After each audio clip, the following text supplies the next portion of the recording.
Мировая премьера на сцене театра оперы и балета «Коми». Русский водевиль «Секрет Полишинеля» покажут в Сыктывкаре 17 и 18 ноября. Музыку к спектаклю написала известный российский композитор Лора Квинт. Стихи – советская и российская поэтесса Лариса Рубальская. Либретто – драматург Евгений Гаглоев.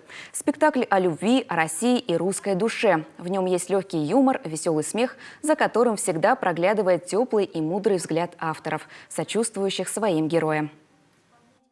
Дорогие друзья, я с радостью приглашаю вас на мировую премьеру комедийного водевиля «Секрет Полишинеля». Уверена, что вам понравится этот веселый и легкий спектакль. Он полон юмора, веселья, танцев, знакомств и интриг. Я перед вами предстану в образе Аграфены Тихоновны Кургузовой, хозяйки гостевого приморского дома, в чьем доме и разворачивается вся история. А нам с вами, дорогие друзья, предстоит разгадать все тайны к концу спектакля.